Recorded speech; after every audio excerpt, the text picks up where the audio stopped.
الحمد لله والصلاة والسلام على رسول الله وعلى آله وأصحابه ومن والاه।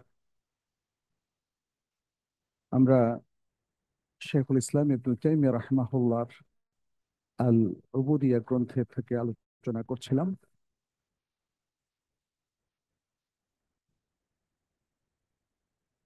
শেখুল ইসলাম ইবনে তাইমিয়া রাহিমাহুল্লাহ তিনি বলছিলেন, একটু পিছন থেকে আসি সামান্য। তিনি বলেছিলেন فالمعرفة بالحق إذا كانت مع الاستكبار عن قبوله والجحد له كان عذابا على صاحبه। সত্যের যে জ্ঞান, সত্যের যে নলেজ, এর সাথে যদি অহংকার থাকে, কিসের অহংকার? যে না, আমি এ কথা গ্রহণ করব না, অথবা এই ধরনের কথা আমার ভালো লাগে না, যেভাবে শয়তান সত্যকে অস্বীকার করেছে, অথবা আহলুল বাতিল, যারা বাতিলের পক্ষের মানুষ, তারা যেমন হককে জেনেও অস্বীকার করে, এখানে এক ধরনের ইস্তেকবার থাকে, অহংকার থাকে। তো এই ধরনের অহংকার যদি কারো মধ্যে থাকে, যে সত্যকে জেনেও অহংকার বশত, দাম্ভিকতা বশত তাকে অস্বীকার করে, তাহলে শাইখুল ইসলাম বলছেন কানা আযাবান আলা সাহিবি। তাহলে এই দাম্ভিক ব্যক্তির উপর তার এই অহংকার আযাব নিয়ে আসে, আল্লাহর আযাব নিয়ে আসে। আমরা দেখি যে আল্লাহ সুবহানাহু ওয়া তাআলা আল কোরআনে বলেছেন শয়তান সম্পর্কে, আবা ওয়াস্তাকবারা ওয়া কানা মিনাল কাফিরিন। আবা, সে অস্বীকার করলো, ওয়াস্তাকবারা, এবং অহংকার করলো, ওয়া কানা মিনাল কাফিরিন, এবং কাফেরদের অন্তর্ভুক্ত হয়ে গেল। তাহলে সত্যকে যদি কেউ অস্বীকার করে, এটা এক ধরনের দাম্ভিকতা। মানে সত্যকে অস্বীকার করা এক ধরনের দাম্ভিকতা, স্পষ্ট দাম্ভিকতা। কেউ যদি বলে যে না, আমি অস্বীকার করছি কিন্তু আমি দাম্ভিক নই, এটা সত্য নয়। দিনের আলোকে যিনি অস্বীকার করছেন ভদ্রভাবে, যেমন বললেন এখন বেলা 4টা কয়েক মিনিট, তাই না? তিনি বললেন যে না, আমি মনে করি এটা রাত 4টা, এরকম একটা কথা বললেন। খুব সুন্দর করে বললে কি অ্যাকসেপ্টেড হয়ে যাবে? যে কোনো সত্য কথাকে যিনি অস্বীকার করবেন, যত সুন্দর করেই বলেন না কেন, এটা দাম্ভিকতার মধ্যে পড়ে। যদি কেউ বলে যে সরি, আল কোরআন যে আল্লাহর কালাম, এটা আমি মানতে পারলাম না, এটা চরম দাম্ভিকতা, আল্লাহ দ্রোহিতা। সেই জন্য আল্লাহ সুবহানাহু ওয়া তাআলা দেখেন কিভাবে বললেন, আবা ওয়াস্তাকবারা ওয়া কানা মিনাল কাফিরিন। সে অস্বীকার করলো, সে অহংকারী হলো, এবং সে কাফেরদের অন্তর্ভুক্ত হয়ে গেল। তো যদি কেউ এভাবে সত্যকে অস্বীকার করে দাম্ভিকতা করে, সেটা তাকে বাতিলের দিকে নিয়ে যায়, সেটা তাকে কুফুরের দিকে নিয়ে যায়, সেটা তাকে শিরকের দিকে নিয়ে যায়। ফলে এই কুফরি এবং শিরক পরিশেষে তার জন্য আল্লাহর আযাবের কারণ হয়ে যায়। শেখুল ইসলাম সেটাই এখানে বললেন। তিনি দলিল হিসাবে সূরাতুন নামলের 14 নম্বর আয়াত এখানে পেশ করলেন, বললেন কামা ক্বালা তাআলা, যেমনটি আল্লাহ সুবহানাহু ওয়া তাআলা বললেন, ওয়াজাহাদু বিহা ওয়াস্তাইকানাতহা আনফুসুহুম যুলমান ওয়া উলুওয়া, যে তাদের অন্তর দৃঢ় প্রত্যয় রাখা সত্ত্বেও এই হক সম্পর্কে কিন্তু তারা জুলুম স্বরূপ এবং তারা আত্মম্ভরিতার কারণে সেই সত্যকে অস্বীকার করে। ফানজুর কাইফা কানা আকিবাতুল মুফসিদিন। অতএব দেখো, পর্যবেক্ষণ করো যে যারা বিপর্যয় সৃষ্টিকারী, তাদের পরিণতি কি হয়েছে। দ্বিতীয় আরেকটি আয়াত তিনি নিয়ে আসলেন, বললেন ওয়াকালা তাআলা আল্লাযীনা আতাইনাহুমুল কিতাবা ইয়ারিফুনাহু কামা ইয়ারিফুনা আবনাআহুম ওয়া ইন্না ফারীকাম মিনহুম লা ইয়াকতুমুনাল হাক্কা ওয়া হুম ইয়ালামুন। সূরাতুল বাকারা 146 নম্বর আয়াত। যাদেরকে আমরা আল কিতাব দিয়েছিলাম, তারা এই কিতাবটাকে তেমনটাই চেনে, যেমনটি তারা তাদের সন্তানদেরকে চেনে। পৃথিবীর মা এবং বাবা, মায়েরা এবং বাবারা সন্তানকে কিন্তু ভুলে না, সন্তানকে তারা চেনে। আপনি একজনকে দেখেছেন, 10 বছর ছিলেন, এরপর হঠাৎ করে আরেকবার দেখলে চিনবেন না, কিন্তু মা বাবা তার সন্তানকে চেনে। এই জন্য আল্লাহ সুবহানাহু ওয়া তাআলা সেই আহ দৃষ্টান্তটা এখানে নিয়ে আসলেন। তারা কিতাবকে, কিতাবের সত্যকে, সত্য ভাষণকে, সন্তানদেরকে যেরকম চেনে সেরকমই তারা চেনে। কিন্তু তাদের একদল জেনে শুনে হককে গোপন করে। وَإِنَّ فَرِيقًا مِّنْهُمْ لَيَكْتُمُونَ الْحَقَّ وَهُمْ يَعْلَمُونَ। সুতরাং হক জানলেই হবে না, কে গ্রহণ করতে হবে, কবুল করতে হবে, এবং হককে আমলে রূপান্তরিত করতে হবে। এটা ইসলামের বিধান। অতএব কেউ যদি হক জানলো কিন্তু কবুল করলো না, তাহলে তার এই জানাটা কবুল না করার কারণে কি হলো? আযাবে পরিণত, পরিণতি হবে কি? আযাব, আযাব। এবং প্রথম আয়াতে আমরা সেটা দেখলাম, আল্লাহ সুবহানাহু ওয়া তাআলা বললেন। দ্বিতীয় আয়াতেও আমরা দেখলাম যে একদল মানুষ জেনে শুনে হককে গোপন করে, হককে গ্রহণ করে। তৃতীয় আরেকটি আয়াত তিনি নিয়ে এসেছেন, বললেন ওয়াকালা তাআলা ফাইন্নাহুম লা ইউকাযযিবুনাকা ওয়ালাকিন্নায যালিমিনা বিআয়াতিল্লাহি ইয়াজহাদুন। তারা আপনাকে মিথ্যা প্রতিপন্ন করে না, বরং আল্লাহর আয়াতের প্রতি এই জালেমরা অস্বীকৃতি জ্ঞাপন করে। মানে যখন দেখা গেল যে রাসূল সাল্লাল্লাহু আলাইহি সাল্লাম ওহীর বাণী নিয়ে আসার পরে পরে তাকে মানুষ মিথ্যাবাদী বলা শুরু করে। তো মূলত মুহাম্মদ সাল্লাল্লাহু আলাইহি সাল্লামকে আসলে মিথ্যাবাদী বলা, এই কথার মধ্য দিয়ে শুধু সেটাই প্রমাণিত হয়নি, বরং তার মুহাম্মদ সাল্লাল্লাহু আলাইহি সাল্লামের সাথে যে মহাসত্য আল্লাহ নাজিল করেছেন, যে মহাসত্য তিনি নিয়ে এসেছেন, সেই সত্যকেই তারা অস্বীকার করলো। আর আল্লাহ সুবহানাহু ওয়া তাআলা তাদেরকে কি বললেন? ওয়ালাকিন্নায যালিমিনা বিআয়াতিল্লাহি ইয়াজহাদুন। ওয়ালাকিন্নায যালিমিন, তিনি বরং জালিমরা, জালিমরা কি আলাদা কেউ? না, যারাই সত্যকে অস্বীকার করেছে তারাই জালিম। অতএব আল্লাহ তাআলা এই আয়াত দিয়ে এটাও বুঝালেন যে সত্যকে অস্বীকারী প্রত্যেক ব্যক্তি জালিম। প্রত্যেকে সত্যকে অস্বীকারী প্রত্যেক ব্যক্তি জালিম। সূরা আল-আনআমের 33 নম্বর আয়াত এটা। এরপর তিনি বলছেন ফাইন ইতারাফা আল আবদু আন্নাল্লাহ রাব্বুহু ওয়া খালিকুহু। যদি বান্দা স্বীকৃতি জ্ঞাপন করে যে আল্লাহ তার রব এবং তার স্রষ্টা, ওয়া আন্নাহু মুফতাকিরুন ইলাইহি মুহতাজুন ইলাইহি, আর এই বান্দা আল্লাহর দিকে মুহতাজ, আল্লাহর মুখাপেক্ষী, আরাফাল উবুদিয়াতাল মুতাআল্লাকাতা বিরুবুবিয়াতিল্লাহ, তাহলে সে এই রুবুবিয়াতকে তো সে চিনতে পারলো, তাই না? তাহলে এই রুবুবিয়াতের সাথে সংশ্লিষ্ট উবুদিয়াতকেও সে জানতে পারবে।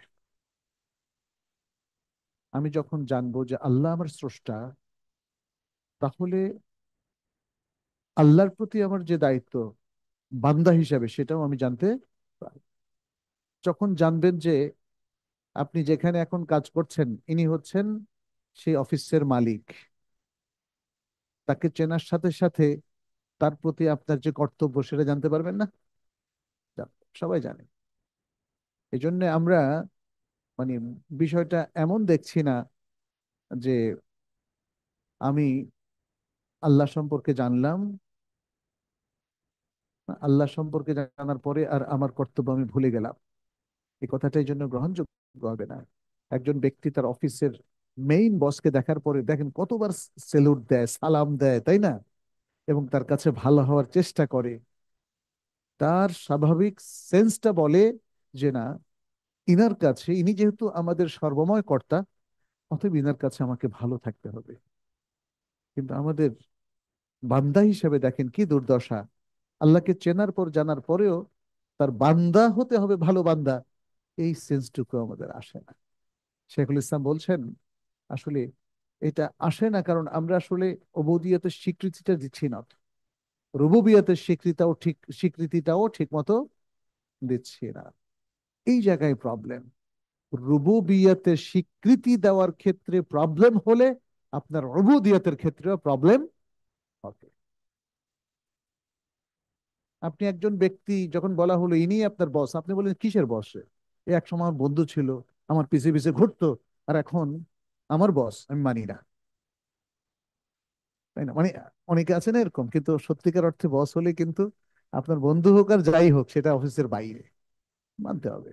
তা না হলে অফিস ডেকোরাম নষ্ট হয়ে যাবে এবং অফিসের প্রটোকল আর মেনটেন হবে না। আপনি যদি বসকে বলেন আপনার কোনো কথাই আমি মানি না, তাহলে কি অফিস চলবে? চলবে না। আপনি যদি আল্লাহকে বলেন আল্লাহ তুমি রব হও যাই হও, আমি তোমার কথা মানতে পারবো না, তাহলে আল্লাহর ভালো বান্দা হওয়া যাবে? সেটাই তিনি বললেন। তাহলে আসলে আল্লাহর রুবুবিয়তকে অ্যাকসেপ্ট করতে হবে। আল্লাহ আমার রব, এই কথাটাকে মানতে হবে। এই কথাটাকে মন থেকে মানতে পারলে তখন রবের মহত্ব, বিশালত্ব, তার কুদরত, তার এই সবকিছু আপনার কাছে প্রতিভাত হবে। কারণ তখন আপনি রবকে নিয়ে চিন্তা করবেন, রবের নাম এবং গুণাবলী নিয়ে চিন্তা করবেন, এবং এই গুণগুলোকে অ্যাকসেপ্ট করবেন। রব তখন আপনার হৃদয়ে বিশাল জায়গা দখল করে থাকবে, কারণ রবকে আপনি চিনতে পারলেন। ফলে তখনই আপনি অবদিয়াত বুঝতে পারবেন যে এই রবের কেমন আবেদ আমাদের হওয়া উচিত। তিনি আরো একটু ব্যাখ্যা করে বলছেন, ওয়াহাদাল আবদু ইয়াসআলু রাব্বাহ, আর এই বান্দা যে উবুদিয়াতকে চিনল, সে তার রবের কাছে প্রার্থনা করে। ওয়াতাদাররাউ ইলাইহি, তার কাছে বিনীত হয়। ওয়াতাওয়াক্কালু আলাইহি, এবং তার উপর নির্ভরতা স্থাপন করে, তাওয়াক্কুল করে। ওয়ালাকিন কাদ ইউতিউ আমরাহু ওয়া কাদ ইয়াসিহ, তবে তারপরেও সে কখনো এই রবের আনুগত্য করে, কখনো অবাধ্য হয়। হয় কিনা? আল্লাহর ভালো ভালো বান্দারাও কিন্তু মাঝে মাঝে আল্লাহর কথার অন্যথা করে ফেলে, এবং সে তার মানে কিছু পাপ করে ফেলে। পাপ মানেই তো আল্লাহর অবাধ্যতা, ইচ্ছাই হোক অনিচ্ছাই হোক। ওয়াকাদ ইয়াবুদুহু মা যালিক, এখন বান্দাদের দুর্বল দিকটা তিনি এখানে তুলে ধরছেন। আর এই বান্দা কখনো আল্লাহর আনুগত্য করে, কখনো আল্লাহর অবাধ্য হয়, এবং এত সব কিছুর পরেও সে কখনো কখনো আল্লাহর ইবাদত করে। ওয়াকাদ ইয়াবুদুল শায়তানা ওয়াল আসনাম, আর কখনো কখনো সে আল্লাহর সাথে অথবা আল্লাহকে বাদ দিয়ে শয়তানের ইবাদত করে আর দেবদেবীর পূজা অর্চনা করে। তাহলে এটা আল্লাহর এই বান্দাদের মধ্যে পাওয়া যায়, সেটি তিনি বললেন। অমিতলু হাদিহিল উবুদিয়্যাহ লা তুফাররিকু বাইনা আহলিল জান্নাতি ওয়ান নার, এখন একজন বান্দা যে তার রবকে চিনলো, রবকে চেনার পরে রবের কাছে প্রার্থনা করলো, কান্নাকাটি করলো, তাওয়াক্কুল করলো, কখনো তার নির্দেশ মানলো, কখনো মানলো না, কখনো আল্লাহর ইবাদত করলো, কখনো গায়রুল্লাহর ইবাদত করলো। তাহলে এই যে এক ধরনের বান্দাকে আমরা চিনলাম, এই যে অবদিয়াতের যে পরিচয়টা আমরা পেলাম, শাইখুল ইসলাম বলছেন এই ধরনের কমন অবদিয়াত, এটা জান্নাতবাসী আর জাহান্নামবাসীর মধ্যে কোনো পার্থক্য করে না। তার মানে এই উবুদিয়াত, এইটা বান্দাকে জান্নাতবাসী করবে না। এই উবুদিয়াতের মধ্যে জান্নাতবাসীরাও থাকতে পারে, আবার জাহান্নামবাসীরাও থাকতে পারে। ওয়ালা ইয়াসিরু বিহার রাজুলু মুমিনা, আর এতটুকু উবুদিয়াত দিয়ে একজন ব্যক্তি পূর্ণ ইমানদার হবে না, তাকে আরো স্পেশাল কিছু উবুদিয়াতের দিকে যেতে হবে। কামা ক্বালা তাআলা ওয়ামা ইউমিনু আকতারুহুম বিল্লাহি ওয়াহুম ইল্লা ওয়াহুম মুশরিকুন, সূরা ইউসুফের 106 নম্বর আয়াত, যে তাদের অধিকাংশ আল্লাহর প্রতি ঈমান রাখে, তবে সাথে শিরকও করে। তাইলে এই বান্দা আল্লাহর ইবাদত করে, কেন ইবাদত করে? কারণ আল্লাহ তার খালেক, আবার সাথে আরেকজনেরও ইবাদত করে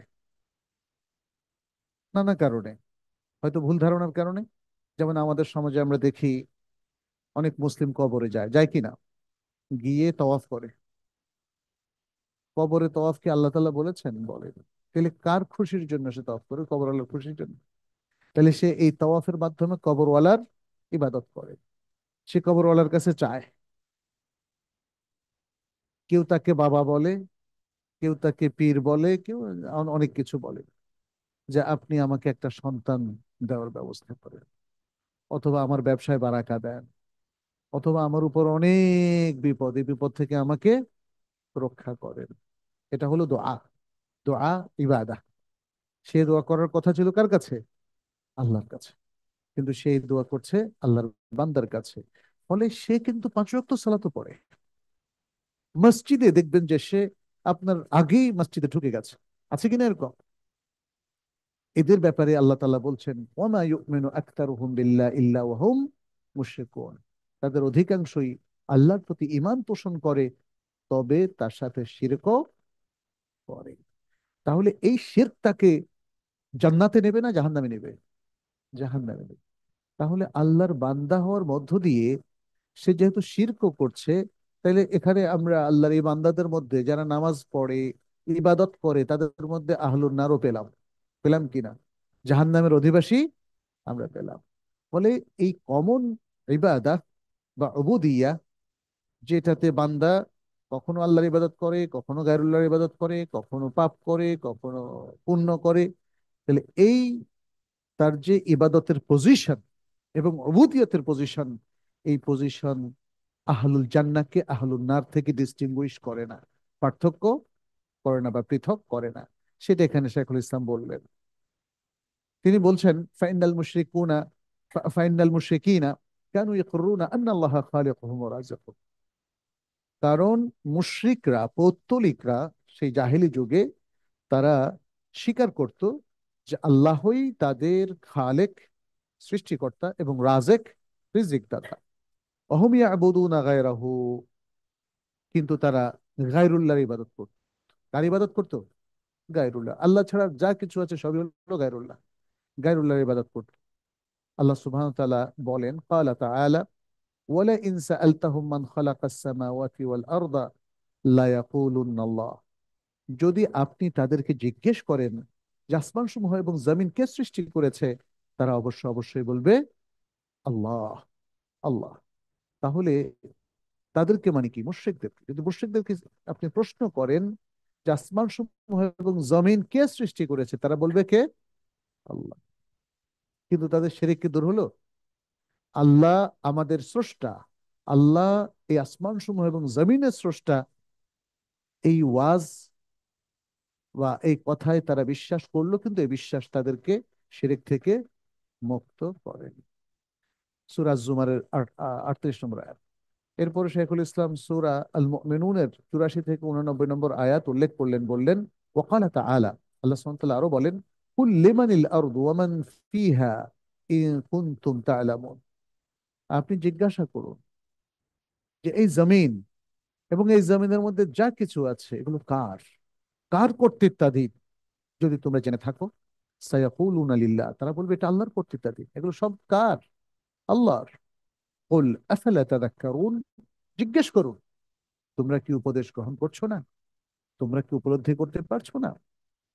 কুল মার রাব্বুস সামাওয়াতিস সাব'i ওয়া রাব্বুল আরশিল আযীম। জিজ্ঞেস করুন তাদেরকে যে এই সাত আসমানের রব তিনি কে, আর মহান আরশের অধিপতি রব কে?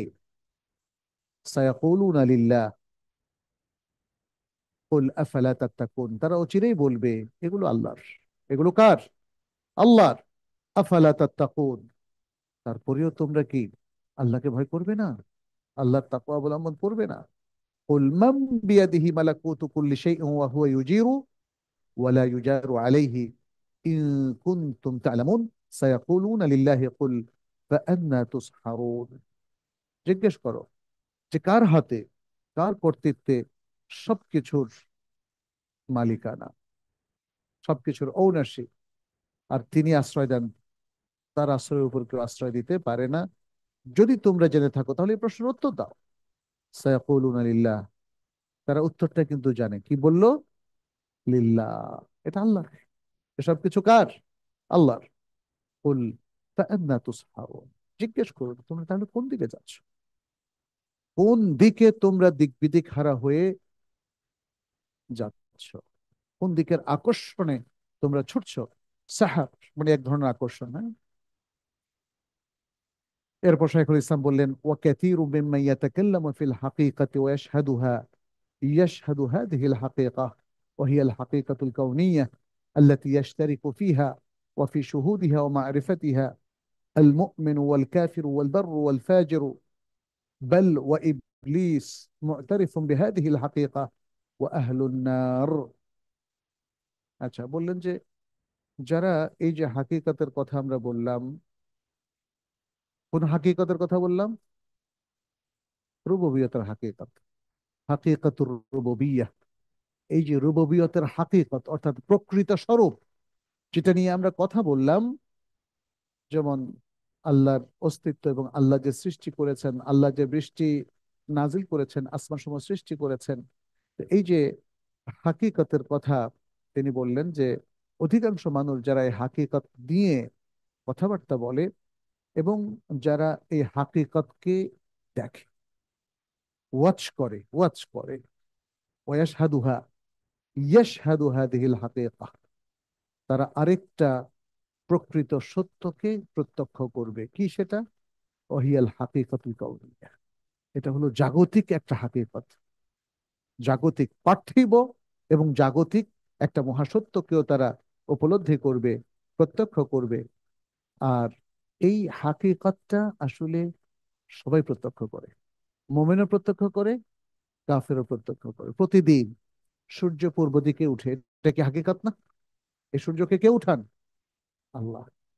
এটা মোমেন দেখে, কাফের দেখে না। আকাশ থেকে বৃষ্টি বর্ষণ করেন আল্লাহ, এটা কি শুধু মোমেন দেখে? কাফের। প্রত্যেকটা জিনিস।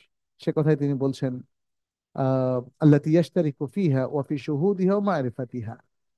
এই যে হাকিকা কাউনিয়া, জগতে যত আল্লাহর নিদর্শনগুলো আছে, এই নিদর্শনগুলোর ক্ষেত্রে, এগুলো প্রত্যক্ষ করার ক্ষেত্রে এবং এগুলো জানার ক্ষেত্রে মোমেনরাও যেমন জানে, কাফেররাও তেমন জানে। পুণ্যবান ব্যক্তি যেমন জানে, পাপী ব্যক্তিও জানে। বরং তিনি বলছেন, বাল ওয়াইআতিরিফু বাল ওয়া ইবলিসু মুতারিফুম বিহাদিহিল হাকিকা ওয়া আহলুন নার। বরং ইবলিস এবং জাহান্নামের অধিবাসীরাও এই হাকিকতকে স্বীকার করে। দলিল দিচ্ছেন তিনি। ক্বালা ইবলিস, ইবলিস বলল, রব্বি ফাআনযিরনি ইলা ইয়াউমি ইউবআসুন, হে আমার রব, আপনি আমাকে ওই দিন পর্যন্ত একটু অবকাশ দিন যেদিন তাদেরকে পুনরুত্থিত করা হবে। ইয়াউমুল বা'থ, পুনরুত্থান দিবস পর্যন্ত আপনি আমাকে অবকাশ দিন। সূরাতুল হিজর, এটা সূরাত সদের ৭৯ নম্বর আয়াত। সূরাতুল হিজরের ৩৯ নম্বর আয়াতে শয়তান ইবলিস আবারও বলছে, রব্বি বিমা আগওয়াইতানি লাউযায়্যিনান্না লাহুম ফিল আরদি ওয়া লাউগওয়িয়ান্নাহুম আজমাইন। হে রব, রব্বি আসলে ছিল রব্বি, হে আমার রব। দেখেন, ইবলিস বলতেছে হে আমার রব, যেহেতু আপনি আমাকে ভ্রষ্ট হতে দিয়েছেন। দোষটা কার এখন? সে বলতেছে আল্লাহ আপনার, আপনি আমাকে ভ্রষ্ট করে দিয়েছেন। আপনি যেহেতু আমাকে ভ্রষ্ট হতে দিয়েছেন, অতএব আমি আপনার বান্দাদের জন্য জমিনে, জমিনকে বা জমিনের মধ্যে সবকিছুকে আমি সুশোভিত করে দেব। ওয়ালা উগওয়িয়ান্নাহুম, এবং আমিও তাদেরকে বিভ্রান্ত করব, বিচ্যুত করব, আজমাইন, সবাই। অর্থাৎ শয়তানের প্রচেষ্টা থাকবে আমাকে আপনাকে সহ সবাই, কাউকে বাদ দিবে না। আপনি যদি বলেন আমি তো আলহামদুলিল্লাহ নামাজ কালাম করতে করতে একটা জায়গায় চলে এসেছি, ইনশাআল্লাহ শয়তান আমাকে ধোকা দিতে পারবে না, এই তখনই দেখবেন যে শয়তানের ধোকাটা চালু হয়ে যাবে। পরের দিন দেখবেন যে আপনার তাহাজ্জুদ মিস, সালাত মিস, মানুষের সাথে আপনার ব্যবহার, অহংকার সেখানে প্রকাশ পাচ্ছে, বিনয় শেষ। এরপরে দেখবেন যে আপনি ভাবলেন যে আখেরাত তো অনেক কামাইছি, এবার একটু দুনিয়া কামাই, তাই না? এইভাবে শয়তান আমাদেরকে আসলে কিভাবে বিভ্রান্ত করে। শয়তান তো আল্লাহর কাছে শপথ করেছে, শয়তান আল্লাহর কাছে শপথ করে বলছে এবং আল্লাহর কাছে মানে কেন সে এতটা সিরিয়াস আল্লাহর বান্দাদেরকে বিভ্রান্ত করার ক্ষেত্রে, বলছে আল্লাহ তুমি আমাকে বিভ্রান্ত হতে দিছো, আমি তো তোমার কাছে প্রিয়ই ছিলাম, এখন আমার এই দশা, তাহলে তোমার বান্দাদেরকে আমি সুখে থাকতে দেব না। সূরা আল আরাফের মধ্যে বলছে আমি তাদের সামনে থেকে আসবো, তাদের পিছন থেকে আসবো, তাদের ডান দিক থেকে আসবো, তাদের বাম দিক থেকে আসবো। এখন আসছে কিনা? এখন দেখেন, শুধু যে ইবলিশ শয়তান তা না, মানুষ শয়তানও কিন্তু আপনার সামনে বামে উপরে নিচে সব দিক থেকে আসছে। এটা কিন্তু শয়তানের কারখানা, ঠিক কিনা বলেন? এই শয়তানটাই, ইবলিস এখন তার সমস্ত প্রোগ্রাম এর মধ্যে ঢুকাই দিচ্ছে। এখন আসছে কিনা বলেন? ইন্টারনেট কিভাবে আসে আমাদের কাছে? ওয়াইফাই, সুবহানাল্লাহ। আমি প্রথম ইন্টারনেট সম্পর্কে জানি 1996 হজে গেলাম। তখন একজন বুয়েট থেকে পাশ করা একজন ইঞ্জিনিয়ার, উনি কিং ফাহাদ ইউনিভার্সিটিতে পড়তেন, আমাদের সাথে হজে এসেছেন। আমাকে বললেন যে ইন্টারনেট নামক একটা টেকনোলজি আসছে। আমি বললাম, ইন্টারনেট কি? বলি যে ওটা বুঝবেন না। তাহলে আমি বলি যে একটু বুঝায় বলেন। বলছে, ইন্টারনেট বোঝার জন্য আপনাকে আর কি বলবো, এটা তো এখনো মানুষ জানে না, আমরা কিছু কিছু জানি যেহেতু ইঞ্জিনিয়ারিং এর ছাত্র আবার কিং ফাহাদ ইউনিভার্সিটিতে। এটা হলো এই যে বড় বড় পাহাড় দেখছেন না, পাহাড়ের ওই পাশের যে কোনো জিনিস এই পাশে সহজে চলে আসবে। মানে উনি এই উদাহরণটা দিয়েছেন হয়তো বোঝানোর জন্য, কিন্তু এটা তো কোনো উদাহরণ না, তাই না? এটা হচ্ছে অন্ধের হাতি দেখার মতো। তখন আমিও আসলে কিছু বুঝিনি, আমি বললাম তাইলে পাহাড়ের ওই পাশের জিনিস এই পাশে চলে আসবে। আল্লাহ! তাহলে আজকে এই টেকনোলজি কিন্তু আমাদের ইসলামের কাজে যতটা ব্যয় হচ্ছে, ইসলাম বিরোধী কাজে তার চেয়েও বেশি ব্যয় হচ্ছে। এর কারণ হলো আমরা সবাই দুনিয়াদার হয়ে গেছে। আমরা দুনিয়াদারি যারা করে তাদের চাকর বাকর হয়ে কাজ করি, তাদের কর্পোরেট সংস্থায়ও কাজ করি, তাদের রাষ্ট্রীয় নিয়ম কানুনের মধ্যে কাজ করি, তাদের প্রশাসনিক ব্যবস্থাপনায় কাজ করি, এবং সারাক্ষণ ওখানেই বেশি সময় দিই। ফলে এই যে যেমন ধরেন সোশ্যাল নেটওয়ার্ক, এর মধ্যে আমাদের কি আছে? কিছু নাই। আমাদের কোনো ইউটিউব নাই, আমাদের কোনো ফেসবুক নেই মুসলিমদের, যেখানে শুধু ভালো আর ভালো থাকবে, মন্দ কিছু থাকবে না। আমাদের কোনো লিঙ্কডইন নাই, আমাদের কোনো ইনস্টাগ্রাম নাই। সবকিছু মানে অমুসলিমদের এই টেকনোলজির মধ্যে আমরা কিছু কিছু সুবিধা নিচ্ছি, কিন্তু ওরা আমাদেরকে শুষে নিচ্ছে। নিচ্ছে কিনা বলেন? এখন তো দেখি যে, আগে ভাবতাম, আমি অনেক দীর্ঘদিন ধরে ভাবতাম, আচ্ছা এই যে ইমেল এত সুন্দর একটা সিস্টেম ফ্রি করে রাখলো, ওদের লাভটা কি? এখন টের পাচ্ছি লাভটা কি। এখন আমরা সেদিন, যেহেতু আমাদের অনলাইন একটা প্ল্যাটফর্ম আছে তাইবা একাডেমি, অতএব আমরা সেদিন বাৎসরিক 8,000 টাকার বিনিময়ে এই যে 2 টেরাবাইট কিনলাম 1 বছরের। তার মানে প্রতি বছর এরকম যদি 1 কোটি লোক কিনে, কি অবস্থা দেখতে পাচ্ছেন? হ্যাঁ, ব্যবসা কাকে বলে? আমি একজন ভাইকে শুনেছিলাম, উনি বলছিল, দেখেন আল্লাহর কি মহাকুদরত, মানে এটা এক একজনের ব্যাখ্যা এক এক রকম। আল্লাহ কাফের মুশরিকদেরকে দিয়ে আমাদের সব খেদমত করায় নিচ্ছে। ভালো যে একটা পজিটিভ দৃষ্টিভঙ্গি, কিন্তু আসলে কি তাই বলেন? হ্যাঁ, অমুসলিমরা সেবা দিয়ে আপনার ইমানটা নিয়ে নিচ্ছে না? সব সেবা দিয়ে আপনার আখলাকটাকে ধ্বংস করে দিচ্ছে না? বলেন। আজকে আপনি সব জুতার মডেল, সে European model, British model, American model সবকিছু কিনছেন, তাদের কৃষ্টি কালচার সব কিছু আপনার সেবা করছে, আর আপনার ইসলামী কালচারকে কি করে দিচ্ছে? ভ্যানিশ করে দিচ্ছে, আপনার ইমান আকিদাকে ধ্বংস করে দিচ্ছে।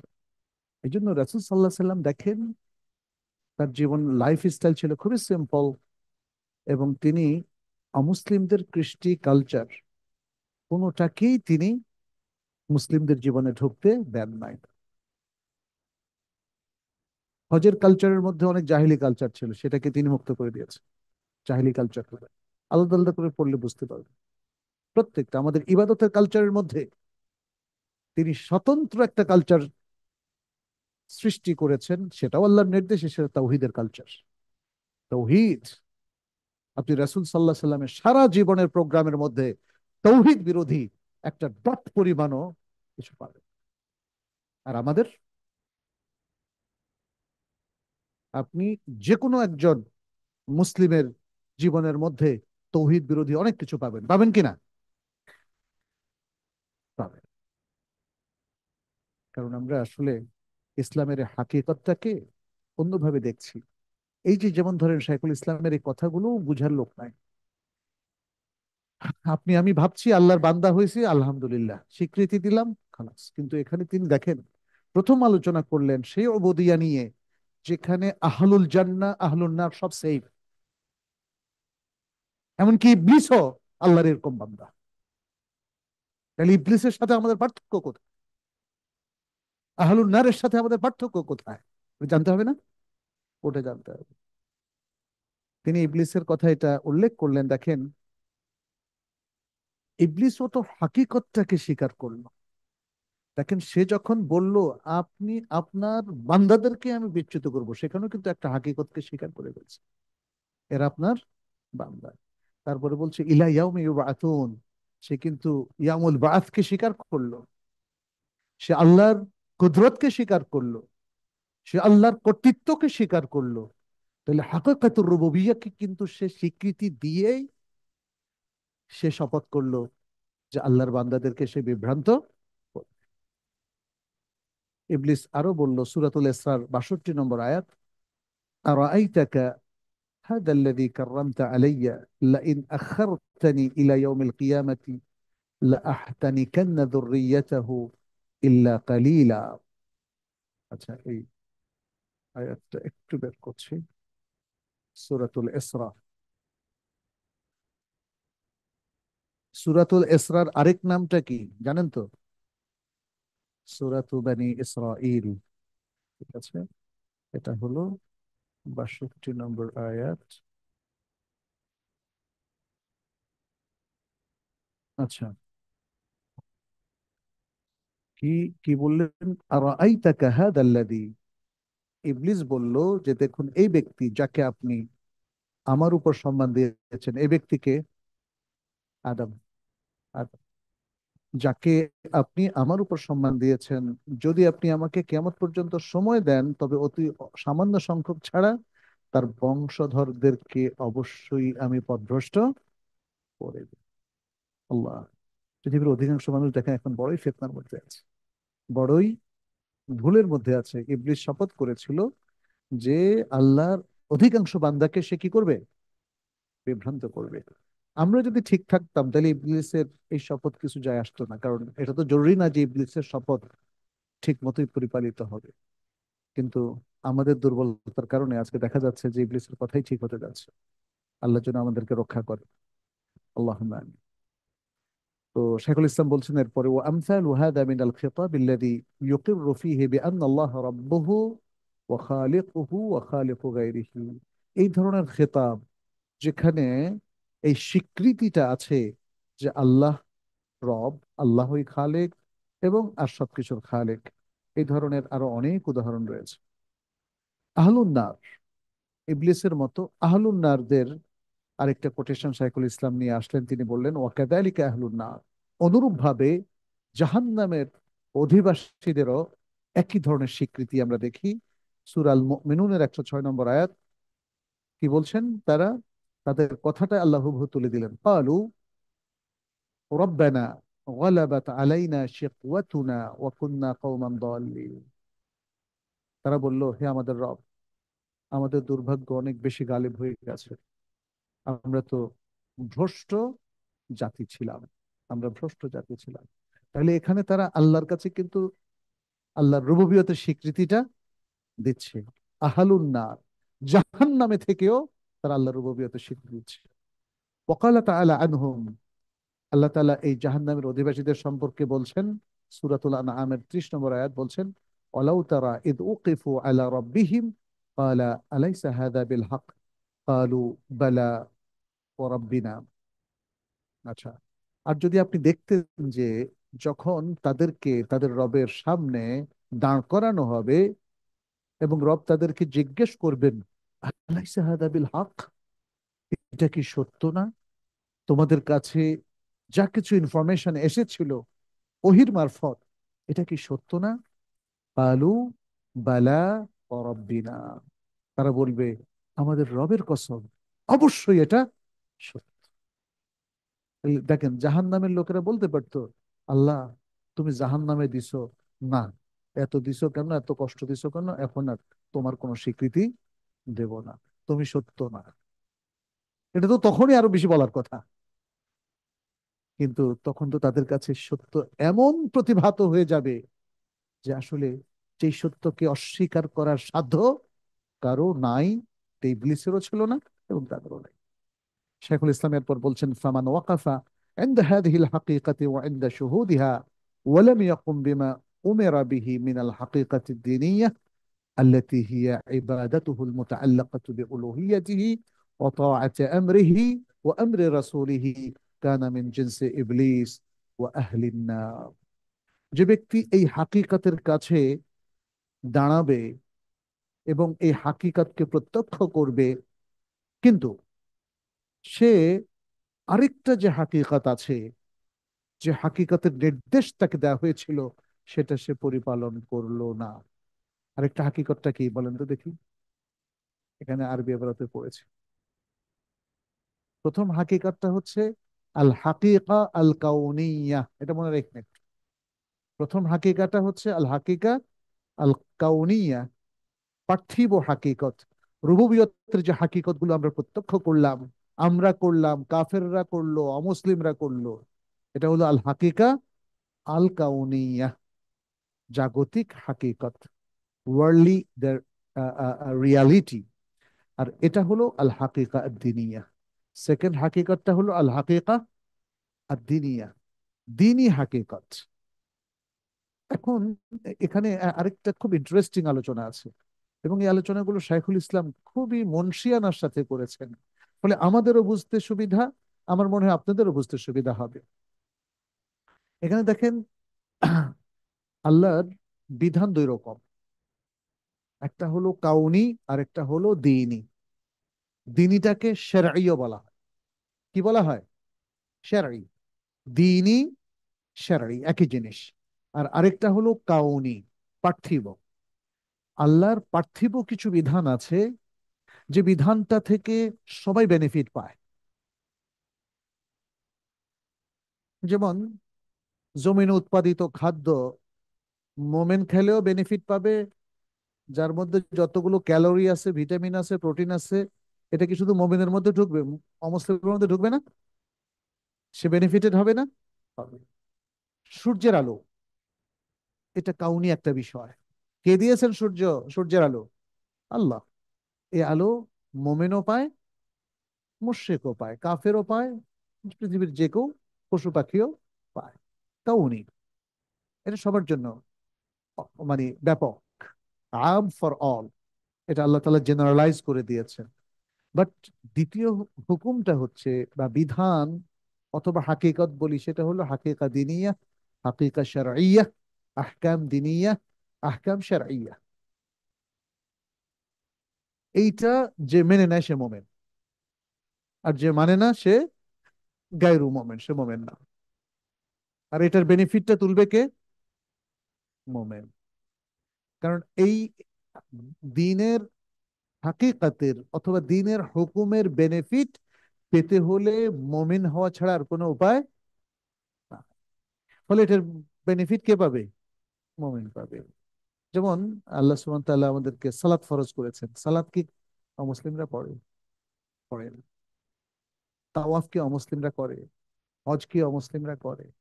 এটা বাই ডিফল্ট। দিনই সমস্ত আমলগুলো মোমেনরাই করে। সুতরাং এই হাকিকা দিনিয়া অথবা শারঈয়া অথবা আহকাম দিনিয়া, এর বেনিফিটটা শুধু মোমেনরাই পাবে, মোমেন ছাড়া আর কেউ বেনিফিট পাবে না, পাওয়ার কথা না। আচ্ছা, এখন যদি কোনো অমুসলিম বলে যে না, মোমেনরা এত বেনিফিট নামাজ পড়ে পাবে, তাহলে আমিও নামাজ পড়া শুরু, ধরেন নামাজ পড়া শুরু করলো এবং কোরবানি দেওয়া শুরু করলো, তারপরে আরো ভালো কিছু জাকাত দেওয়া, সাদাকা দেওয়া শুরু করলো। তাকে জিজ্ঞেস করা হলো, তুমি কি তাহলে ইমানদার? বলছে না। আল্লাহর অস্তিত্বে বিশ্বাসী না। তাহলে তুমি এগুলো করছো কেন? হয়তো সে বলবে যে আমি মোমিনদেরকে দেখেছি, এগুলোর মাধ্যমে সে অনেক কিছু পাবে, এমনকি আখিরাতে প্যারাডাইসও পাবে, সুতরাং আমি এগুলো করছি, আমি এগুলো পাবো। সে কি পাবে? সে পাবে সে পাবে না, কারণ তার পাওয়ার জন্য যে শর্তটা ছিল সেটা কি? ইমান। ওয়াকাদিমনা ইলা মা আমিলু মিন আমালিন ফাজআলনাহু হাবাআন মানথুরা। আর তারা অনেক আমল করে, আমরা সেটাকে নিষ্ফল করে দেই। দেখেন আল্লাহ সুবহানাহু ওয়া তাআলা বলেছেন যে তাহলে অমুসলিমদের ইমানের মধ্যে প্রবেশের আগ পর্যন্ত তাদের কোনো আমলের দিনই বেনিফিট তারা পাবে। পৃথিবীতে অনেক দিন আছে, অনেক ধর্ম আছে, আছে না? অনেক মানুষ বলে যে সব ধর্মই সঠিক, সব ধর্মের লোকেরাই জান্নাতে যাবে। এখন সেই জান্নাতকে কেউ জান্নাত বলে, কেউ স্বর্গ বলে। ব্যাপারটা কি আসলে তাই? না, এভাবে বলার কোনো সুযোগ নাই, কোনো ধর্মের মধ্যে এভাবে বলা হয় না। প্রত্যেক ধর্মের নিজস্ব একটা অভিব্যক্তি আছে, ভাষণ আছে, বক্তব্য আছে, আকীদা আছে। আমাদেরকে বলতে হবে, আমরা যারা মুসলিম, ইসলামী বিধানটা বলতে হবে, আল কোরআন এবং আস সুন্নাহর বক্তব্যটা বলতে হবে। সেখানে বলাই হয়েছে পৃথিবীর যে কেউ যদি সে ইমানের মধ্যে আসে, তাহলে সে আল্লাহর কাছে পানাহ পেতে পারে, আল্লাহর কাছে কল্যাণ লাভ করতে পারে, সে জান্নাতে যেতে পারে। আহলুল জান্নাহ হতে কারো কোনো বাধা নাই। একটাই প্রধানতম বাধা, সেটা হলো ইমান না থাকা। ইমান যদি কেউ আনয়ন করে, তাহলে আমরা অসংখ্য হাদিস পাই যেখানে বলা হয়েছে যার অন্তরে হাব্বাতু খারদালিম মিনাল ঈমান, ইমানের একটা সরষে দানা পরিমাণও বাকি থাকে, তিনি জান্নাতে যাবেন, তিনি জান্নাতে যাবেন, বিশুদ্ধ হাদিস দ্বারা প্রমাণিত। যাই হোক, এখানে তিনি বলছেন যারা এই হাকিকতটাকে মেনে নেয় এবং তারপরে দিনই যে হাকিকত, সে অনুযায়ী আল্লাহ তাকে যে নির্দেশ দিয়েছেন সেটা আর সে মানলো না, পরিপালন করলো না।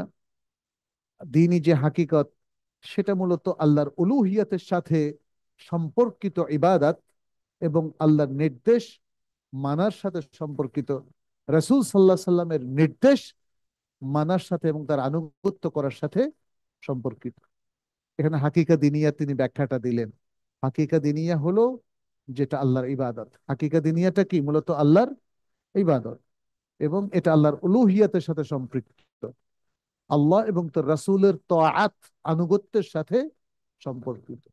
আপনি আল্লাহ এবং রাসূলের আনুগত্য করলেন, যেটাই করেন না কেন, সেটা আপনার বড় ইবাদতের ক্ষেত্রে অথবা জীবনযাপনের ক্ষেত্রে অথবা মুআমালাতের ক্ষেত্রে সবকিছু ইবাদত হবে কিনা? সবকিছু ইবাদত হবে। এটা হলো হাকিকাতি নিয়ে। ইসলাম বলছে এটা হারাম, আপনিও বলবেন এটা হারাম। ইসলাম বলছে এটা হালাল, আপনিও বলবেন এটা হালাল। ইসলাম বলছে এটা খাওয়া যাবে না, আপনিও বলবেন এটা খাওয়া যাবে না। সুদ খাওয়া যাবে না, মদ খাওয়া যাবে না, চুরি করা যাবে না, ডাকাতি করা যাবে না, ছিনতাই করা যাবে না। তাহলে এই যে আপনি আল্লাহ এবং তার রাসূল সাল্লাল্লাহু আলাইহি ওয়াসাল্লামের আনুগত্য করলেন, এটাই হলো ইবাদাহ এবং এটাই হলো হাকিকা দিনিয়া। এ সম্পর্কিত যত নির্দেশ আল্লাহ এবং রাসূল সাল্লাল্লাহু আলাইহি ওয়াসাল্লামের পক্ষ থেকে এসছে, এটা যারা মানলো না, তাদের ব্যাপারে শাইখুল ইসলাম বলছেন কানা মিন জিনসে ইবলিস ওয়া আহলিন নার, সে হচ্ছে ইবলিস এবং জাহান্নামীদের গোত্রভুক্ত। ইবলিস এবং জাহান্নামীদের গোত্রভুক্ত। তাহলে এই ধরনের বান্দা হইয়া কি লাভ হলো? এই ধরনের বান্দা হয়ে কোনো লাভ নেই। এরপর তিনি বলছেন ওয়াইন যান্না মা যালিকা আন্নাহু মিন খাওয়াস আউলিয়া ইল্লাহ ওয়া আহলিল মারিফা ওয়াত তাহকীক الذين سقط عنهم الأمر والنهي الشرعيان كان من أشر أهل الكفر والإلحاد। আরেকটা কথা তিনি বললেন, আর যদি এসবের পাশাপাশি কেউ এই ধারণা পোষণ করে যে সে আল্লাহর খাস ওয়ালি, সে আল্লাহর খাস ওয়ালি এবং সে আল্লাহর আহ, আহ, মানে পক্ষ থেকে যারা অনেক জ্ঞানের বা বাতেনি জিনিসের অধিকারী, আহলুল মারিফা, তাই না? তারা বলে আহলুল মারিফা। বাংলাতে এই মারিফা হয়ে গেছে মারফত, মারেফত। এই মারেফতি জগতের মানুষ যারা মনে করে যে তারা আল্লাহর খাস ওয়ালি এবং মারেফাতি জগতের মানুষ, আল্লাযীনা সাকাতা আনহুমুল আমরু ওয়ান নাহয়ু আশ-শারঈয়াত, এতই তারা মারফিয়াতি জগতের মানুষ যে আল্লাহর যে শরঈ বিধান আছে, আমর এবং নাহি, আদেশ এবং নিষেধ, এটা আর তাদের উপর কার্যকর নাই, সাকেত হয়ে গেছে, মাফ। যে বান্দা, তুমি এত বড় ওলি হয়ে গেছো, এখন আর তোমার নামাজ পড়তে হবে না, এখন আর তোমার কোরআন পড়তে হবে না, কোরআন পড়তে হবে না, মানতে হবে না, তুমি এখন যা ইচ্ছা তাই করো। এই জন্য অনেক লোকদেরকে আমরা দেখি যা ইচ্ছা তাই করে। আচ্ছা, তাদের ব্যাপারে কি বলছেন? এই যে তারা শরঈ আদেশ নিষেধটাকে মনে করে যে এটা আমাদের উপর থেকে সাকেত হয়ে গেছে। তিনি বলছেন, শাইখুল ইসলাম, কানা মিন আশাররি আহলিল কুফরি ওয়াল ইলহাদ, এটা আহ যারা কুফরি এবং এলহাদ, নাস্তিকতার মধ্যে নিমজ্জিত আছে, সেই সব লোকদের সবচেয়ে নিকৃষ্টতম লোক হচ্ছে এরা। কারণ আল্লাহর কোনো নির্দেশ কোনোদিন কারো উপর থেকে সাকেত হয় না। যত ইবাদতই আপনি করেন না কেন, আপনাকে সারা জীবনের শেষ নিঃশ্বাস পর্যন্ত তাকলিফের আওতায় থাকতে হবে। তাকলিফ, শরঈ যে বিধান আপনার উপর প্রযোজ্য হয়, এটাকে বলা হয় তাকলিফ। এই তাকলিফের আওতায় আপনাকে থাকতে হবে। স্বয়ং রাসূলুল্লাহ সাল্লাল্লাহু আলাইহি ওয়াসাল্লাম ছিলেন, প্রত্যেক সাহাবা ছিলেন। একজন সাহাবাও মানে আপনি আবিষ্কার করতে পারবেন না যে সাহাবা বলে গেছেন, শোনো, আমি 10 বছর রাসূল সাল্লাল্লাহু আলাইহি ওয়াসাল্লামের সাথে ছিলাম, এরপরে তিনি আমাকে বলছে আজ থেকে তোমার আর কিছু করতে হবে না। পাইছেন কিছু এরকম? আবু বকর রাদিয়াল্লাহু তাআলা বলেছেন, ওমর, ওসমান, আলী, কোন সাহাবা কেউ বলে। রাসূল সাল্লাল্লাহু আলাইহি সাল্লাম তার মৃত্যুর আগে, মৃত্যু শয্যাকালীন যন্ত্রণায় তিনি আসসালা আসসালা বলেছিলেন। রাসূল সাল্লাল্লাহু আলাইহি সাল্লাম তার এই মৃত্যুকালীন যে রোগ ব্যাধি তার হয়েছিল, সে সময় পর্যন্ত তিনি মসজিদে এসেছিলেন, এসেছিলেন কিনা? তাহলে বান্দার উপর থেকে তাকলিফ কখনো মওকুফ করা হয় না। যারা সেটা দাবি করবে, এরা পৃথিবীর সবচেয়ে নিকৃষ্ট কুফফারদের অন্তর্ভুক্ত হবে। এরা আল্লাহ দ্রোহী, এরা কিন্তু আল্লাহর সে বান্দা নয় যারা ইমানের মধ্যে আছে। ومن ظن أن الخضر وغيره سقط عنهم الأمر لمشاهدة الإرادة ونحو ذلك كان قوله من شر أقوال الكافرين بالله ورسوله। আর যারা ধারণা করে যে খিদর আলাইহিস সালাম, হ্যাঁ, এবং এরকম আরো যারা বিশিষ্ট ব্যক্তি আছেন, তাদের উপর থেকে আল্লাহর নির্দেশ সাকেত হয়ে গেছে, তাদের উপর থেকে আল্লাহর আমর এবং নির্দেশ সাকেত হয়ে গেছে, তাদের মুশাহাদা, মোরাকাবা, এই ধরনের আমলের কারণে।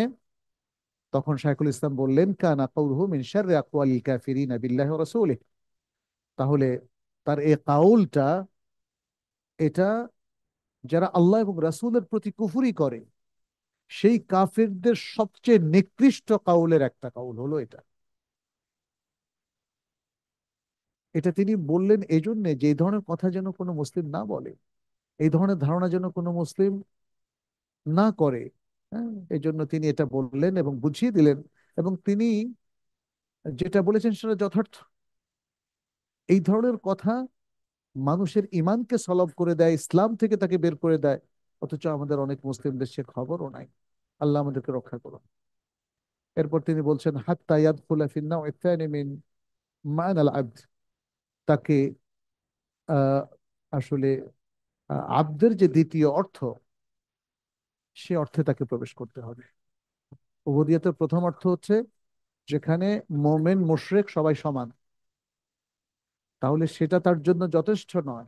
সে উবুদিয়তটাকে গ্রহণ করা তার জন্য যথেষ্ট নয়, তাকে আরেকটা দ্বিতীয় উবুদিয়তের অর্থ গ্রহণ করতে হবে, যেখানে আব্দ মানে হলো আবেদ।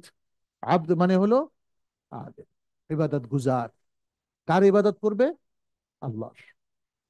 ফায়াকুনু ফায়াকুনা আবেদান লিল্লাহ, তাহলে সে আল্লাহর আবেদ হয়ে যাবে। লা ইয়াবুদু ইল্লা ইয়াহ, সে আল্লাহ ছাড়া আর কারো ইবাদত করবে না। ফায়ুতিআ আমরাহু ওয়া আমরা রুসুলিহি, এবং সে আল্লাহর নির্দেশ মান্য করবে, তার রাসূলের নির্দেশ মান্য করবে। ওয়াইওয়ালিয়া আউলিয়াহু আল মুমিনিন আল মুত্তাকিন ওয়াইউআদিয়া আ'দাআহ, এবং তাহলে সে আল্লাহর মোমেন মুত্তাকিন ওয়ালিদেরকে সে নিজেও বন্ধু ভাববে, বন্ধু বানাবে, এবং আল্লাহর যারা শত্রু তাদেরকে সে শত্রু বানাবে। এতটুকু পর্যন্ত মনে হয় আলোচনা ক্লিয়ার, তাই না?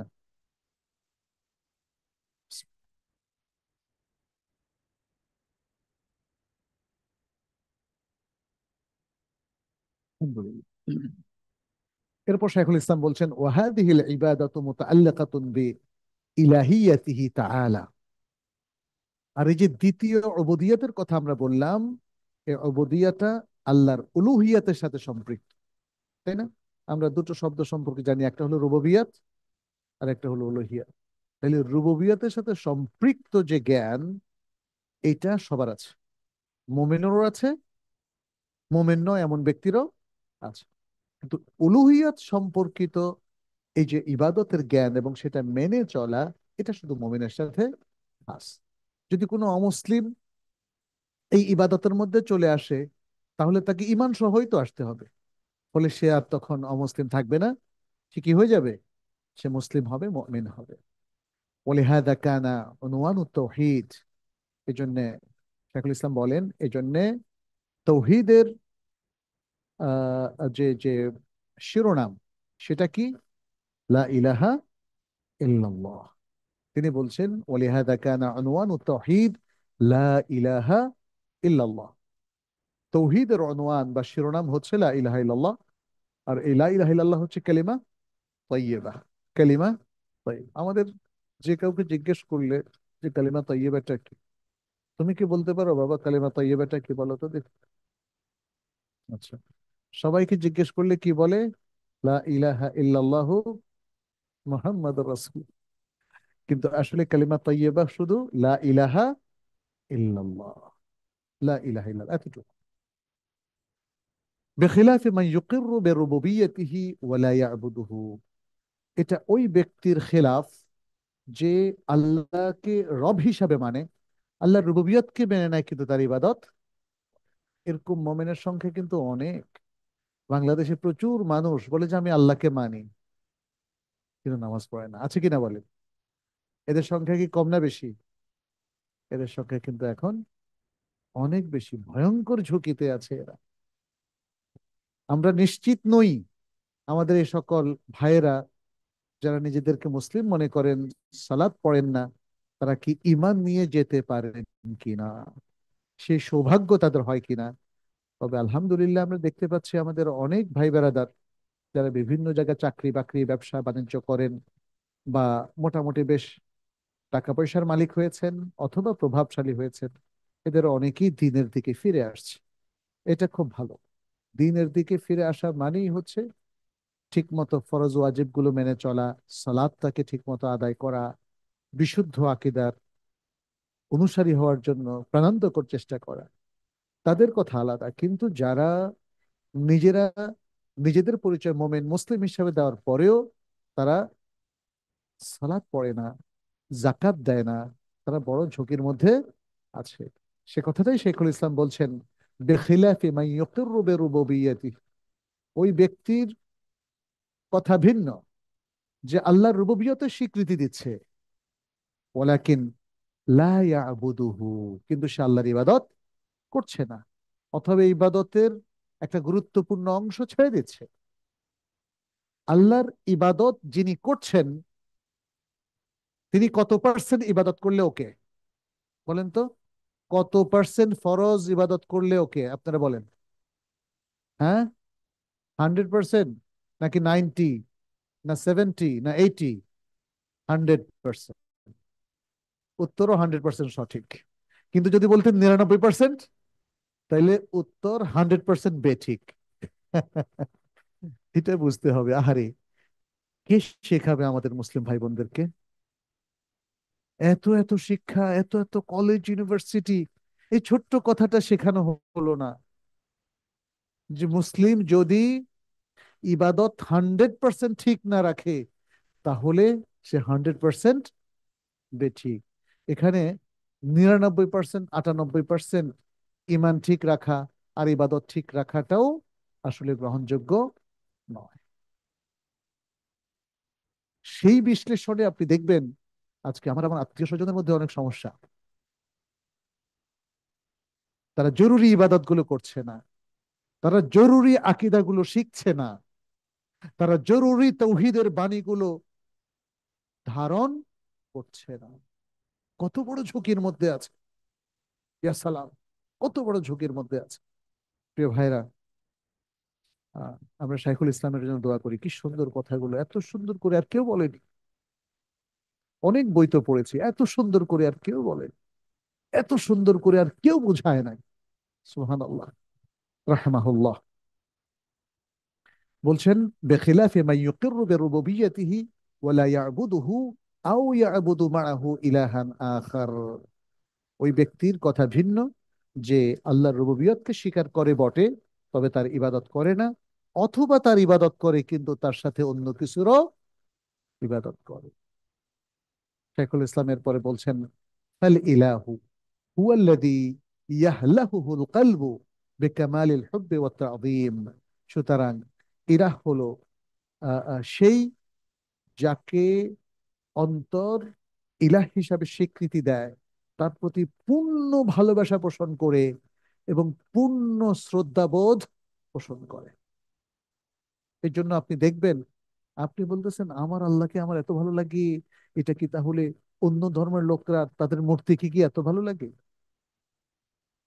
আপনার আল্লাহকে আপনার যত ভালো লাগে, কোনো কোনো ক্ষেত্রে অন্য ধর্মের লোক বা পৌত্তলিক কোনো লোকের মূর্তিকে আরো বেশি ভালো লাগতে পারে। আপনার আল্লাহকে এত ভালো লাগে, তার নমুনা কি?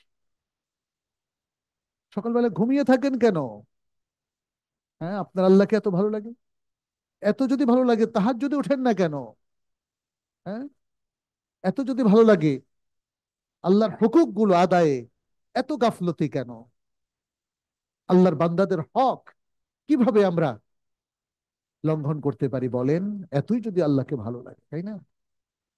অতএব আমরা যখন দাবি করছি, আমাদের কোন ইন্ডিভিজুয়াল দাবি করছেন যে আল্লাহকে আমার অনেক ভালো লাগে, আমরা তখন আপনার আমল দেখবো, আমাদের আগে আল্লাহ দেখবেন।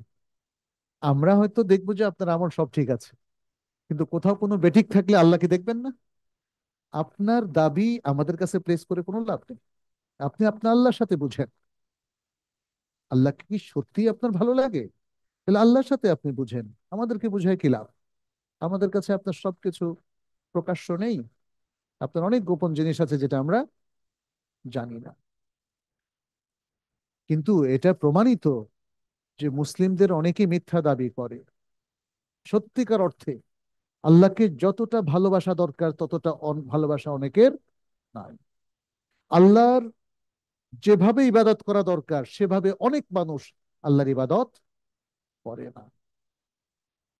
আল্লাহর উবুদিয়তের সংরক্ষণ এবং হেফাজত যেভাবে করা দরকার সেভাবে অনেক মানুষই সংরক্ষণ করে না।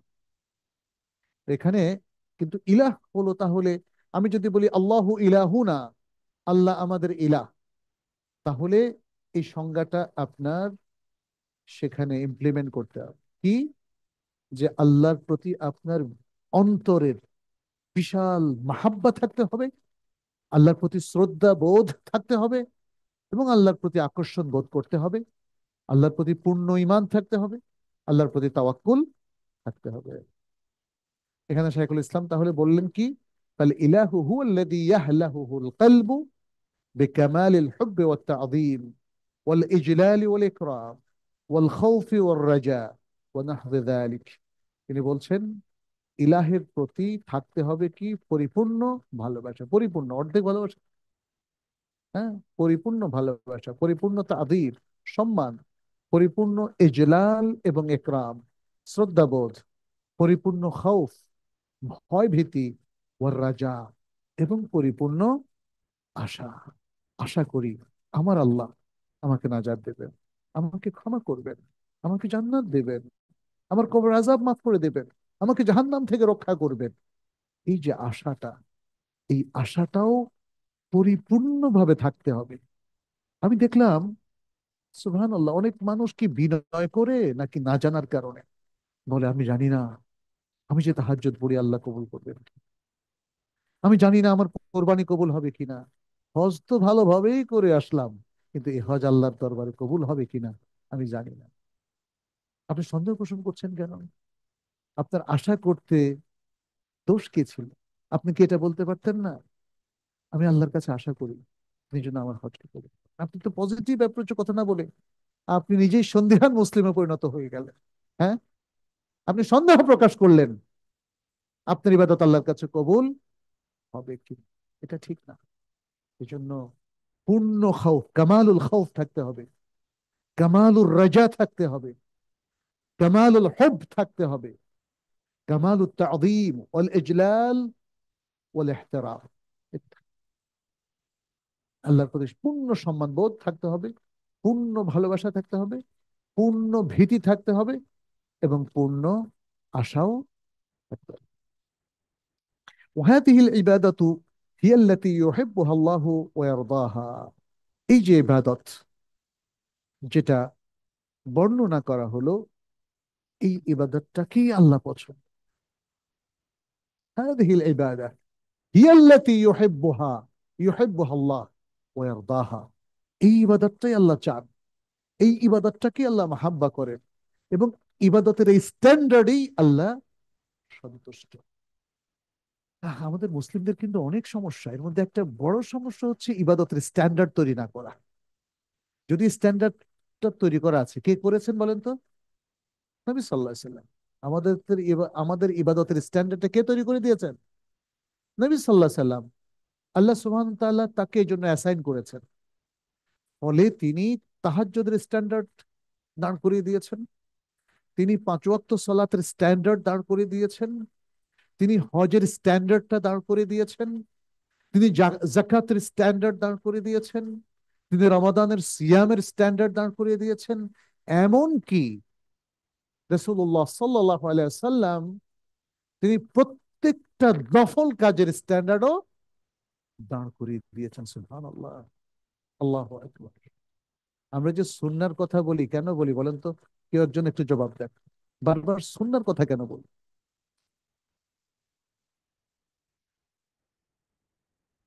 জাযাকাল্লাহ খাইর, সুন্দর। কারণ সুন্নাহ স্ট্যান্ডার্ডটা সেট করেছে, আপনি আর কোথাও ইসলামের স্ট্যান্ডার্ড পাবেন না। আমাদের কাছে এই জন্যই রাসূল সাল্লাল্লাহু আলাইহি ওয়াসাল্লাম রোল মডেল, কারণ তার সুন্নাহটাই হচ্ছে প্রত্যেকটা আমলের স্ট্যান্ডার্ড। স্ট্যান্ডার্ড খুব দরকার। আমরা বলি স্ট্যান্ডার্ড স্কুল, স্ট্যান্ডার্ড মাদ্রাসা। আবার দেখেন, আমাদের ইসলামিক ফিনান্সেরও একটা স্ট্যান্ডার্ড লাগে, লাগে কিনা? এই জন্য আউফি কাজ করেছে, এটাকে বলা হয় আল মাইয়ার আশ শারঈ, শরিয়া স্ট্যান্ডার্ড। অ্যাকাউন্টিংও তো একটা ফান, তাহলে অ্যাকাউন্টিংও একটা স্ট্যান্ডার্ড লাগে, লাগে না? সুতরাং সব জায়গায় একটা স্ট্যান্ডার্ড লাগে। আমাদের মুসলিমরা আমাদের এডুকেশনের মারফতে স্ট্যান্ডার্ডটাকে কিন্তু আমরা আমরা সামনে আনি নাই, পড়াই না। এটা যে একটা স্ট্যান্ডার্ড, এই কনসেপ্টটা, এই নলেজটা কিন্তু আমরা দিচ্ছি না। ফলে সুন্নাহ পড়তেছে মানুষ সওয়াবের জন্য, বাট ওটাকে স্ট্যান্ডার্ড হিসাবে গ্রহণ করছে না। নলেজটা নিচ্ছে জানার জন্য, বাট ওটাকে স্ট্যান্ডার্ডে রূপান্তরিত করছে না। যেমন পাঁচ ওয়াক্ত সালাত পড়াটা ফরজ, এটা নলেজ। স্ট্যান্ডার্ডটা কি? স্ট্যান্ডার্ড হচ্ছে পাঁচ ওয়াক্ত সালাত আউয়াল ওয়াক্তে, ঠিক রাসূল সাল্লাল্লাহু আলাইহি ওয়াসাল্লাম সবচেয়ে শ্রেষ্ঠতম ভাবে যেভাবে পড়েছেন সেভাবে পড়া, অন্তত পক্ষে ওয়াক্তের মধ্যে পড়া। হাইস্ট স্ট্যান্ডার্ড আর লোয়েস্ট স্ট্যান্ডার্ড দুটোই আমাদেরকে জানতে হবে। আপনি যদি হাইস্টটা মেনটেন করতে না পারেন, তাহলে লোয়েস্টটা মেনটেন করেন। এই জিনিসগুলো যদি আমরা ভালো করে না শিখি, তাহলে অবুদিয়াতের স্ট্যান্ডার্ডটাও কোনোদিন আমাদের জানা হবে না। আপনি বলবেন আমি আল্লাহর বান্দা, ওকে, বাট আল্লাহর বান্দার স্ট্যান্ডার্ডটা আপনার কোনোদিনই রপ্ত করা হবে না যদি আপনি এই স্ট্যান্ডার্ড গুলো সম্পর্কে অবহিত না হন। শাইখুল ইসলাম কিন্তু সেই জিনিসগুলো বললেন রাহমাহুল্লাহ, সুবহানাল্লাহ। আপনি নিজে নিজে পড়লে হয়তো একটু যদি চিন্তা গবেষণা করে পড়েন, তাহলে এই জিনিসগুলো এক্সপ্লোর করতে পারবেন। আদারওয়াইজ মনে হবে মানে একটু পড়ে গেলেন ফরফর করে, কিছুই মাথায় ঢুকলো না। আমার কাছে মনে হয় আজকের এই অংশটা আমার কাছে অত্যন্ত গুরুত্বপূর্ণ মনে হচ্ছে, যেটা যেটা আমাদের মাথায় আসলে রাখা দরকার। তিনি বলছেন, ওয়াহাদিহিল ইবাদাতু وهذه العبادة هي التي يحبها الله ويرضاها وبها وصف المصطفين من عباده آه، وبها بعث رسله। তিনি বলছেন যে আহ, ইবাদতের এই যে স্ট্যান্ডার্ডের কথা তিনি বললেন, এটা দিয়েই তিনি তার নির্বাচিত বান্দাদেরকে, নবী রাসূলদেরকে বর্ণনা করলেন তার বান্দাদের মধ্য থেকে, এবং এই স্ট্যান্ডার্ড দিয়ে তিনি তার রাসূলদেরকেও প্রেরণ করেছেন। রাসূলরা মানুষের মধ্যে আল্লাহর উবুদিয়তের হাইস্ট পজিশন তারা হোল্ড করতেন। এই কারণে, কারণ তারা উবুদিয়তকে বুঝেছিলেন। আর আজকে আপনি এই সমাজের মধ্যে যদি পরিবর্তন ঘটাতে চান এবং মানুষগুলোকে যদি সংশোধন করতে চান, ভালো মানুষ তৈরি করতে চান, তাহলে এই স্ট্যান্ডার্ডটা তাদের মাথায় দিতে হবে।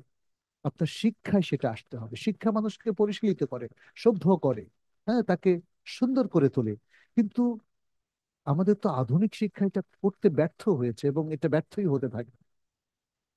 পৃথিবীর ইতিহাসে মানুষকে পরিশীলিত করে, আখলাকি করে, সুন্দর করে ইসলাম।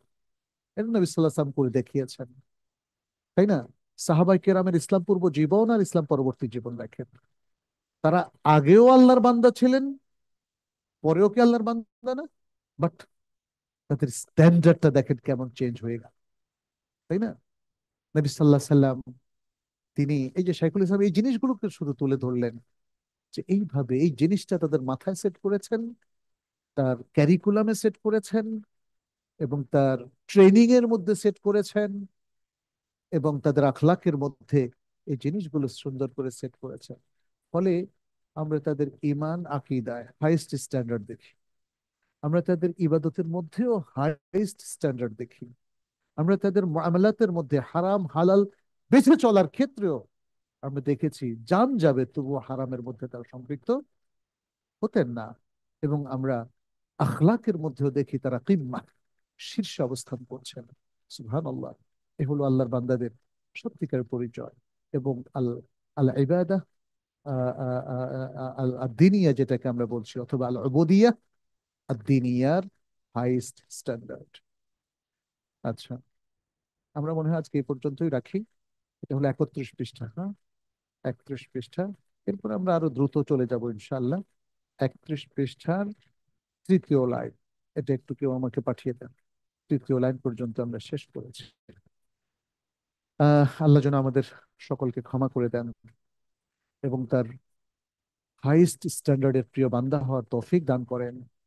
আমরা যেন আমাদের প্রিয় রাসূল সাল্লাল্লাহু আলাইহি সাল্লামের আদলেই নিজেদের জীবনকে, লাইফ স্টাইলকে সাজাতে পারি, এবং দুনিয়ার প্রতি প্রয়োজন হিসাবে কাজ করি, কিন্তু অতিরিক্ত দুনিয়ামুখী যেন আমরা না হই।